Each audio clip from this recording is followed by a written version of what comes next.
ፍቅር ሁለት አይነት ነው። የእውነት ፍቅር አለ፣ የውሸት ፍቅር አለ። በእውነት መንገድ የሚገነባ ፍቅር አለ፣ በውሸት መንገድ የሚገነባ ፍቅር አለ።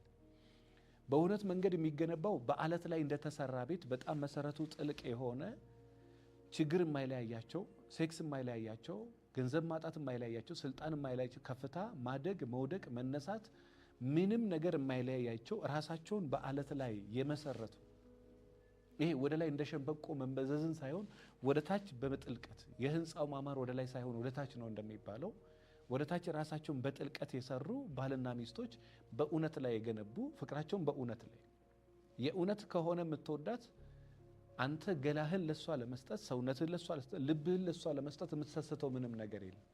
የእውነት ከወደድካት በዓለማችን በጣም በሚሊዮን የሚቆጠሩ ሰዎች በእውነት ፍቅር በጣም በሰላም ኖሮ ያውቃል።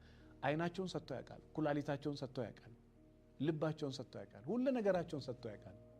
ምን ስለሆነ የእውነት ስለምትወደው የእውነት ስለሚወዳት። በሀገራችን በኢትዮጵያ ራሱ በጣም አሁን በቅርብ እንኳን ብዙ ነገር ሰምታችኋል ብዬ ተስፋ አደርጋለሁ።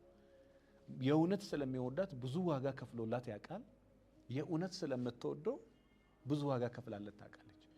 የውሸት የሆነ ፍቅርስ መሳሳሙ አለ፣ መተቃቀፉ አለ፣ መውለዱ አለ፣ መክበዱ አለ።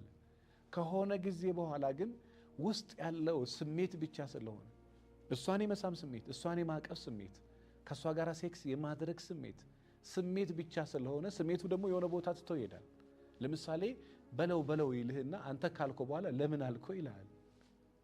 አርግ ይልህና የሆነ ነገር ካረክ ለምን አረክ ብሎ ደግሞ አይምሮ ሁለት ነገር ይነግራል። አርግ ይልሃል፣ አታርግ ይልሃል። የሚሰርቀውም አይምሮ ነው፣ የሰረቀውን ሌባ የሚፈልገውም ደግሞ አይምሮ። ሁሉ ነገር አይምሮ። ይሄንን ነገር አርግ የሚልህም አይምሮ ነው፣ አታርግ የሚልህም አይምሮ። በጣም በብዙ ሺዎች የሚቆጠሩ ሰዎች በስሜት ፍቅር ተጋብተው ከሆነ ጊዜ በኋላ ወደ ኋላ ተመልሰው ቤታቸውን ትዳራቸውን አጥተው ራሳቸውን አጥተው የሆነ ቦታ ባይተዋሩ ነው ብቻቸውን ቁጭ ብለዋል። በምን ሰበብ? በውሸት ፍቅር ሰበብ።